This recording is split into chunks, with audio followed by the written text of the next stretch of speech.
Welcome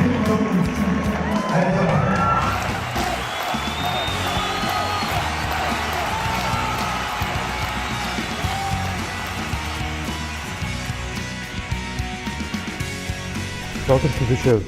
Many years ago, when I just started my television career doing a TV series on SABC and ETV called Ramadan at 4, I was introduced to Jawad Shabrin of iCare Children's Foundation. At the time, a little boy by the name of Abu Bakr da Costa needed a cochlear implant, and this was coming at a phenomenal cost. While the show partnered with iCare to assist and make the operation possible, and the rest, as they say, is history. Jawad Shabrin and iCare Foundation has to date been doing tremendous work in alleviating the plight of sick children, a subject that's very close to my heart. He is the CEO and founder of iCare Foundation. Jawad, welcome to the program. Shukran Faizal for inviting me. It's been a long time. Very long time, in fact, almost 10 years.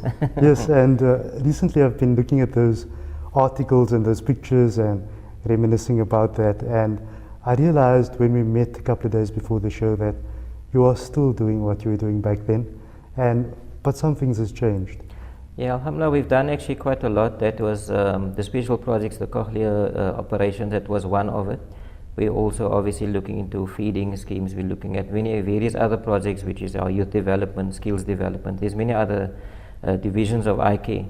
But in the space of the cochlear implants, I think we've done well. Since that time, we've done about 6 other children in between. And that's phenomenal. And if one look at the progress they've made, in fact, that is our biggest milestone within iCare, to make that difference in someone's life. And that's the important tenet. But making a difference in someone's life is perhaps the goal of an organization. But there are people behind these organizations, and we know that you're the founder and CEO. But I've noticed something, and that is that you seem to stay on the low-key side. But the interview permits us to find out who Jawad Shabrin is. Well, low-key is the best way to go, because that's how I prefer. You actually managed to get me here. Well, Jawad, last week I mentioned that I was going to meet up with you to my brother, and he said that Jawad seems to be on the low-key side, but iCare, we hear all about that. And you've taken a very specific stance and approach to the way that you manage your affairs with iCare. But we need to understand who Jawad Shabrin is to understand iCare, because you're the founder.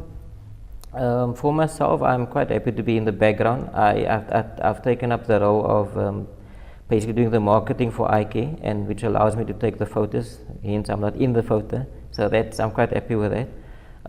As far as the passion for the work that is why that was the intention. I always go back, and when I speak to the staff and I speak to the team and all the people involved with iCare, I always go back to what is our initial intention. It was to assist people. If you look at our primary objectives, is to form structures within communities and society, and never for me to be in the front line. I don't prefer to be that when we have functions, people call up my name, I walk to the back, I walk out. In fact, I don't prefer to be in the front line. That's very so interesting. You've actually done well to get me here so far. That's very interesting. But as you can see, it's only the two of us, so that's fine. For now. You know, going back to at the time when, and I like making reference to this particular incident, was with the cochlear implant with Abu Bakr da Costa. We know that at the time, you perhaps started the organization just before that. And then we had the TV stint, and you moved on and did many other projects after that. Take us through some of the history of iCare and some of the operations. Initially, we at the time we did the show, that was in 2004 or 5, if I'm not mistaken, and I think iCare opened its doors in fact officially registered in 2002. However, we did the work prior to that. Obviously, with social development and services, they take a while before they give you registration. But because we did the work and I took the risk, I'm a person that takes risk. So I took the risk because for me, I did nothing illegal, and we didn't do any. We did basically good work, and we're still doing good work, alhamdulillah, with qudrat of Allah. But at the end of the day, I went ahead and I did the work. But 2002 in April, we got the registration through social services, and we could basically openly do our work outside. From that time, we did a lot of feeding schemes linked up with learning institutions, because I was not with the I kind of, because I've got background, corporate background, I come from marketing and management. That is my background basically. I do things different than how other people do. I don't prefer to do a cake sale and have a fundraiser like that. I do it completely different. I was also involved in previous, like 2 other organizations called me in, wanted to get me on board. And I saw the good intention there, but obviously corporate governance wasn't there. And as much as I tried to bring it in, it just didn't come in. And obviously you need to go where it's best for you and for the future of, if the intention is there for community and for not for yourself. So at the end of the day, I moved from feeding and development, meaning like skills development and semi-skilled to skilled. That is our core or initial when we started out iCare, until one of our sponsors or donors approached us, which is Abu Bakr da Costa's grandmother, to ask if we can't assist because her grandson needs his operation. And that is how we came into the Cochlear operations of assisting people. Prior to that, and even till today, we had outreach programs with Red Cross Children's Hospital, Tygerberg Hospital, Children's Hospital, where we go and we visit the different wards. Sometimes you find children being in there, and because they come from areas outside of Cape Town, the parents leaves them there and have to go back because it's working class people. That child is laying there alone. They don't have nobody to basically visit them, to comfort them and to give them or show them that love. And iCare's team, since from that time till now, in fact, we've been doing that in the different wards. We either go in and we feed the parents that is there without food, or it's a state hospital, so the people's condition, you look at that as well. So we've done outreach programs with the different hospitals as well. Red Cross Burns unit knows us very well because we've done work with him over the years. We've got certificates and a lot of accreditations from the various institutions. We've also moved on, the Cochlear is one of the operations we've done that time. We've also done about 7 after that in total. Amir Kamar was one of the beneficiaries, Kerwin Matthys was another beneficiary. Eventually we built up such a reputation with the Cochlear Institute, the Karel de Toy Center in Tygerberg, that they started referring people to us to say, you need a fundraiser, go to iCare Children's Foundation. That's where we came in. That's the relationship we built up. Right up till today, we still have that relationship. So with regards to the actual operations, are they mainly cochlear implants, or are they a range of other operations for children? Because you mentioned the Burns unit, and I wasn't aware of the other operations at all. We've also done fundraising for a Mickey operation, which is a small operation. It's not so expensive and intense as the others. It's basically just a tube for the stomach if you can't, for feeding and that. We've done But it makes a huge difference to somebody out there. It changes someone's life because you're alleviating them from the condition, which is a big... Yes, big so if you define the actual operation of iCare Children's Foundation, you registered as an NPO or NGO? We are a non-profit organization, so all our fundraisers we do, basically it all goes into our projects. We have a few sponsors that come on board that takes care of overheads, but it's tough times. Even the current economic climate that we're in, it's very difficult. Previous years people used to donate 200 Rand, the same person is donating now 50 Rand. You can't blame the person. The United Nations has just announced that they're running out of supplies and can no longer supply food to refugees in Syria. And that came along this week. So if organizations like the United Nations is running out of money for aid, obviously the small organizations are going to be affected too. Most definitely. So there's lots of challenges in what you do. How do you cope with that? Fundraising is the biggest challenge, I would say, and also because, like you mentioned earlier in our interview, it's low-key. A lot of the work we do because we do it for the good intention. However, we've discovered over years that people also want to see where their money is going. Hence the website that we've now got. We've got 2 websites that we refer people to, so you can donate online. You can see what we're doing. We've got a very extensive program for 2015 for youth development, for feeding. So all our program, it's all out there now. People can get involved because a lot of the housewives wants to get involved. Our kitchen, we've got a full-on kitchen. People come in, they want to get involved. So in terms of capacity, we've got a working capacity team, and we've got people that are coming in as volunteers. When I take most of the staff that is at iCare is permanently employed at iCare, so they earn a salary. Because when I take a project on, it's normally 300, 400,000. Today, in fact, for the same operation, Abu Bakr, the cost had then 309,000 for a bilateral cochlear implant. It's now almost 500,000. So it's very, very expensive, and that is a space of 6 years, 7 years. It's almost doubled, in fact, and every year it goes up by at least 40, 50,000 Rand. Which is quite a bit of money. You mentioned in our pre-briefing that we had before the show, you spoke about the money and the contributions of people, that you're actually collecting it from them in actual fact you're doing them a favor because they're supposed to be giving charity, and you coming and you're collecting that so that they fulfill a sector of their life that they need to. 100%. How do you see that? In fact, quite right what you say is that but we don't want to make it sound or seem like we're doing you a favor. It might be looked at in that way. However, it's not the case. I take it from myself. Many times people would ask me for assistance, and we find people walking through your doors daily. We've got appeal letters coming through our emails and PO box all the time. That was another component I was going to ask you about. How do you cope with the influx of requests that's going on? We basically work within our framework, which is mainly we don't give individual donations out to people on one-on-one. We deal with our constitution allows us to give to organizations. Hence, we give to Karel de Twee Center. We don't pay it over to the beneficiary. We pay it over to the hospital, and they obviously manage the funds. Not for any mistrust issues. It's just that we want to make sure that the public funds that we are getting in must be utilized adequately and correctly for the purpose that it is intended for. I think that there needs to be checks and balances when it comes to public funding at all.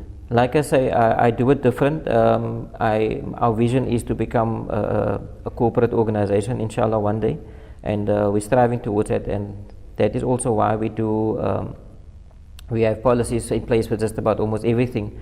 I've done some workshops with Islamic Relief. One of the I look up to them. Gift of the Giver is very good organized. Not to mention there's many others. And I basically learn from how they do things as well, because you need to be structured in order for people to buy into your idea. Someone is not going to give you $1 million if you're not capable of handling 100,000, for instance, because are you capable of doing or running with $1 million? Also, what we've discovered over years in terms of the 50 Rand and the 200 Rand is more and more people, because it's more like if you see it as a business, it's like a cash flow. There's a cash flow every day. So people would think that there's money to be made, in other words. But if you're not in there for the right intentions, and it's been proven over time that people open organization, they close. You'll find people that open an organization like a month or 2 months before the month of Ramadan, which is that's your peak time, like Christmas time would be now. It's peak time in Ramadan. Business time for organizations. For organizations. Then you will find because the heart is soft and you want to give that intention. You just feel you want to give, you just want to donate. And you'll find them a month after Ramadan, they don't exist until next year that time.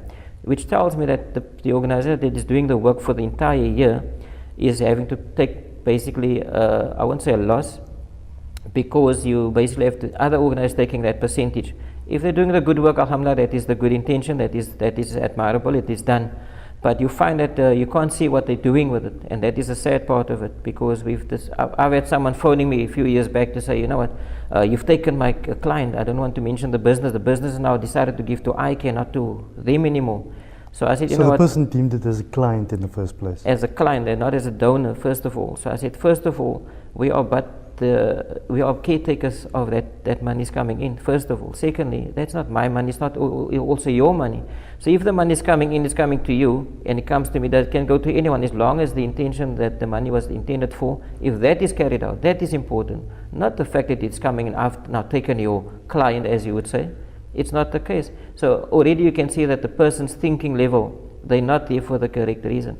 Many times people will do this as 100%, as a job. It's like the trend is that if you have collectors going up to Joburg, they do it as a job because they work like once in the year, and they go out and they collect X amount and they earn X amount, which the Jamiat Ulama in Joburg has got a big problem with that. The Jamiat in Durban's got a problem because people are using it or creating a job of that type of thing, which is not intended, it's not supposed to be.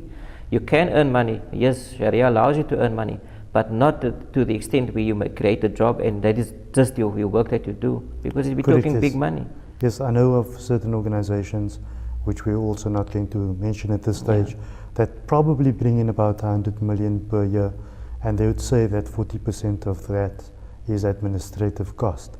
So can you imagine what type of figures we are talking about? Exactly. So there's serious implications around that.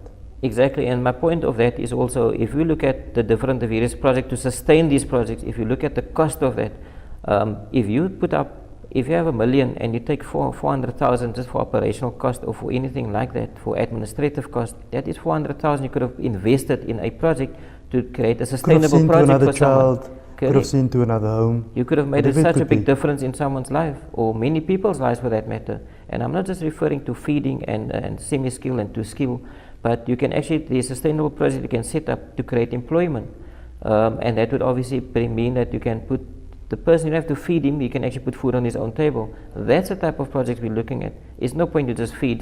That is why right in the beginning a lot of organizers, what they do is they go out on a Monday, certain organizer will be in at a certain place, and the next day a different one will be at the same place, and the next day.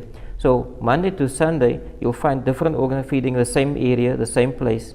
And so what are you doing? You're actually causing more harm than what you're actually doing good, because the person don't need to go work. Who's the person suffering? The child. The children is the people that is suffering in this whole instance, because there's nothing to grow up, and there's no, basically there's nothing to look forward to in that case, which is, it's sad. If you go into areas that we work in like Heinz Park, Tafelsig, Makassar, these underprivileged areas, if you look at it, it is sad. The children grow up with a mindset, my name needs to go onto a list because government is going to give me a house. That is so sad, because where is it that I need to go find employment, I need to skill myself, I need to empower myself, and I need to actually go out there and do something that is of a benefit to my family one day, and not of the mindset I'm going to get a house from government. Correct, yes.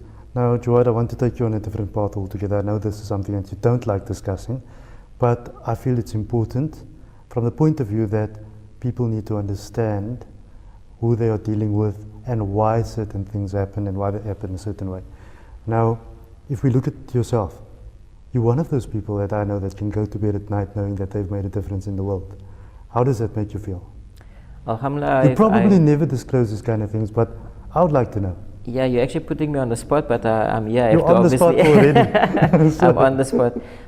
It gives me great gratitude to know that I've made a difference in someone's life, and that is all I want basically.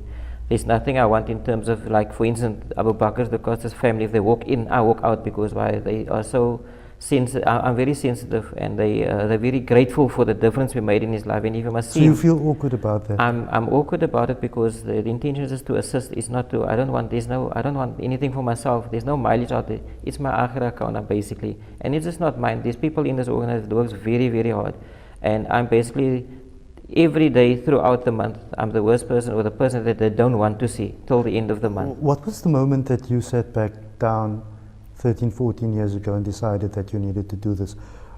Was it just something you saw, or something that happened that you said, I need to do this? In fact, if I look back and I walked in the mall, and the thought just came across my mind, I thought, you know what, I need to open this organization. We can actually assist our people.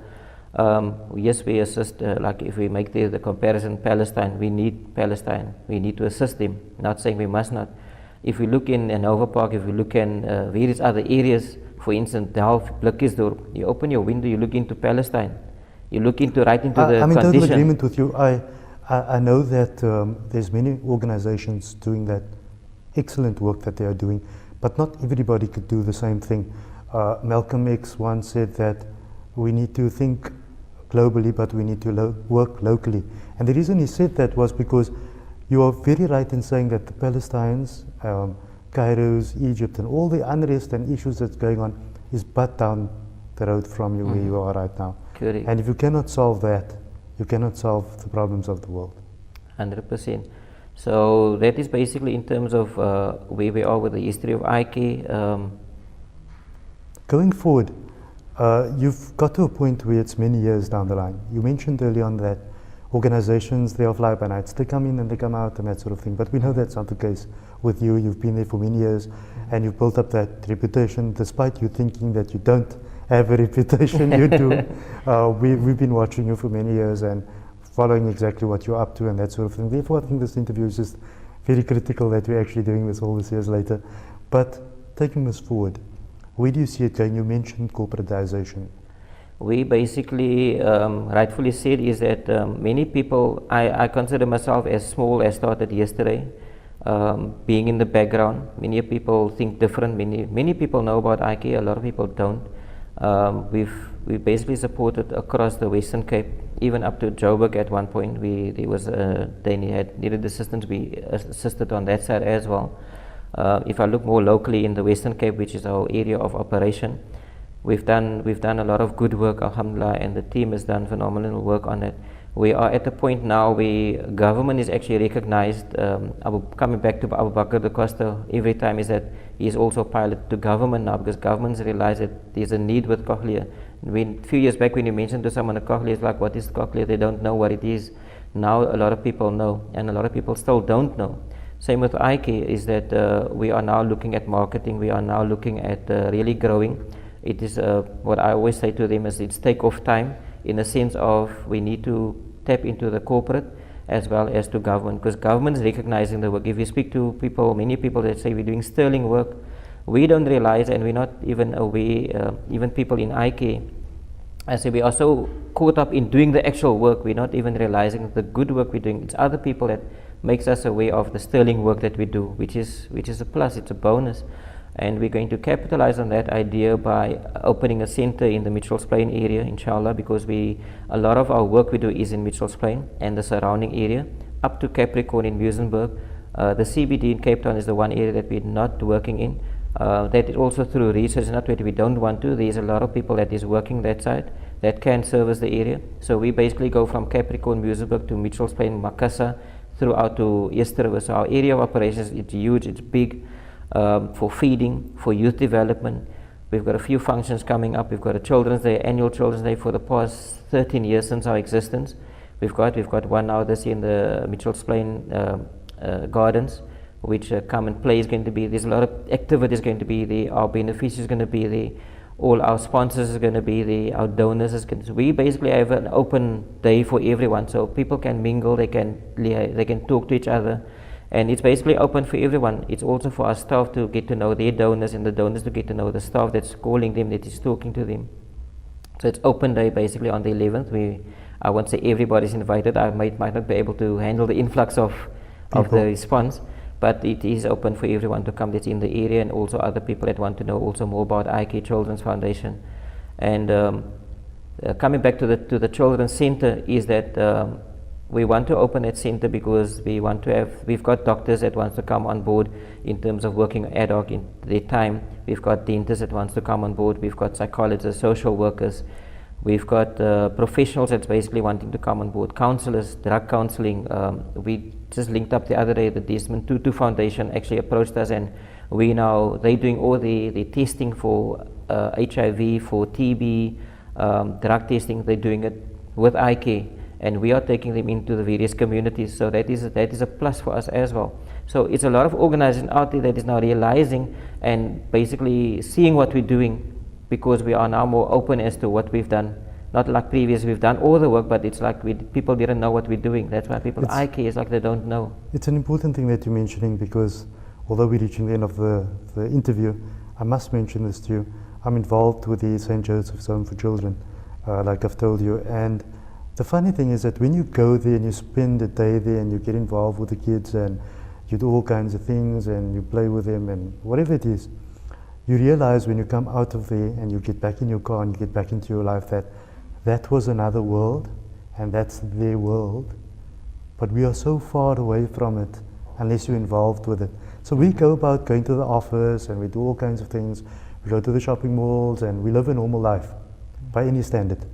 But people need to take that one step back and go and look what's actually happening behind the scenes, and these type of things that they don't come across at all. They are life-defining moments, and they were life-defining moments for me to see that there were children that were burnt and children that were walking around with these. There's one incident that really caught my eye, and it looked like a little battery device on a trolley, and this child needed to carry this thing around all the time. And I sometimes complain having to pull my bag around, going to airports and stuff. And I thought about it and I said, I'm able to put my bag down. You have my a choice. bag's silly sometimes, but I put it down and I've had enough of it for the day. And that's where it ends. But this child needs to go and bath with that thing. The pipes are inside the side and all that kind of things. And you come to realize that the things that you complain about are really not things to complain about. And I think the message that you're taking to people is that you're making that difference because you've seen what there is and what there is not to be seen, and that's important. I can tell you of an incident where a gentleman phoned me on the weekend, and he phoned on my cell phone, and he says to me, I've got meat, I want to donate it, but I don't want to go to a specific institution, not for any reason, they've got enough. So I said, no problem. I'll come collect it on condition you're going with me. So he says to me, but that's why I'm giving it to you. So I've got no problem with it. He was in the area. I went there and he thought obviously I wasn't, I don't know what he thought in terms of how serious I was about it, but I was very serious. And I actually got there to him and he says to me, here's the meat, and he gives me the 2 bags, and I said to him, but I'm not taking the meat unless you're going to go with me. He says to me, but I called you, you're going to take it. I said, no, I would like you to go with. Then you can experience it for yourself, because I experience it all the time, and it's a phenomenal experience. You need to be there in order to experience it, it's like you said now. And after convincing him, because he could see like I'm not going anywhere unless he's going with. So I got in the car and we went to take her to an institution in the area. And when we got there, when I rang the bell, the lady opened the door and says to me, you know what, I just made dua now that we don't have anything here, and here you're standing in front of me. So I said, it's not me, I'm just but the driver, here's the person donating the meat. But the lady knows me because we've got a relationship and we always support this institution, which brings me to another point later which I'll mention. And then when we came inside, the lady opened the fridge. It's a double door freezer, that the long ones, and there was like absolutely nothing in. The lady didn't know what they're going to make for the next few days because there was nothing. And it was also season time like now, so people organize clothes and they don't do the work. So she was worried. And this meat could actually sustain that institution for till the time in the new year. And that man walked out there crying. And that is the point I'm trying to make. People need to get more involved. People need to because we're basically just doing their work. That's all we're doing. It's like you said, someone wants to donate, I'm doing it, but collecting it for you. But if you do it yourself, we're so busy and caught up in our own lives, like you say. And at the end of the day, we're too busy to realize, like, I've got the intention to make a donation to someone. And it's the good intention, I really want to, but I don't get there. And I guess actually phoning you to remind you to do it. And we're actually spoiling it by collecting it for you. Yes, so we're doing it, we're actually making sure that you get your reward. Yes. And Jawad, we've reached the end of the program. In conclusion, who would you like to thank for the work that you actually do? I know that you have a team around you. You might not need to mention names, but who do you want to thank for doing what you do? Alhamdulillah, without the executive committee and first of all also the working team, let me just give you the different divisions within iCare to thank everyone, because I won't do justice if I don't do that. We've got a youth development team, we've got a women's forum team, we have a feeding scheme coordinator, that team that is connected with learning institutions. We don't randomly go dish out. You won't find us pulling up somewhere and dishing out food. We don't do it like that. We do it different. Like I said in the beginning, we do things completely different. I would like people to get involved, phone us, get in contact with us, see how you can assist. And it is, I always say, with us putting up a center of 2 million or 3 million or 5 million, it's not the case. It's not the issue of the center must be our center. The center is there for the purpose of the community. And it can be in whoever's name. Just put up the center, let us do the work. That is the objective. So if people want for us to feed, for instance, as an example, don't give us the 50 rand, give us the bread. Buy the peanut butter. Get involved, take the knife and put it on the bread. Get involved in that way. It's getting the job done at the end of the day. Coming back to thanking of our people, is that our youth people, our feeding people, our women's forum, who is also involved with the youth as well as the senior citizens. We had a Muharram program not too long ago, and our senior citizens basically, they just adopted their name. I said, I'm going to sue you for using iCare's name. They said, no, we just decided we're going to be iCare seniors now.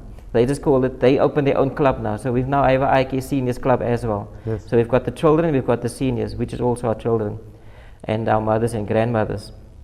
So I won't be doing justice if I don't thank all these people, because really I'm really a pain to all of them, and I know that. But if I look back, and they can also say it, and it's actually, I was sitting back the other night, someone was rectifying the other one, and I say, oh, it's actually paying, there is some fruits to this thing, because the one was rectifying. If I was there, I would have done it like that, and he won't accept that. So it is, someone is taking notes somewhere, but they're just giving me a hard time, but the job gets done. That's the bottom line. Yes. And they're doing great work, so I want to thank my team. I want to thank the donors and the sponsors out there. And I would like people to get on board, because we're doing good work and great work, and we can do just better with the involvement and of our communities and our businesses and our corporates. Get on board. That's all. Jawad, we're going to have your details on the screen. It's been an interesting interview and catch up with you. The man that says that he's a pain to others, alleviating the pain of others. That's something interesting. Well, the details are on the screen for iCare Foundation. Jawad has been doing lots of work. He's the CEO and founder of iCare Children's Foundation. Please do support him and get in touch with him. Until next time, goodbye.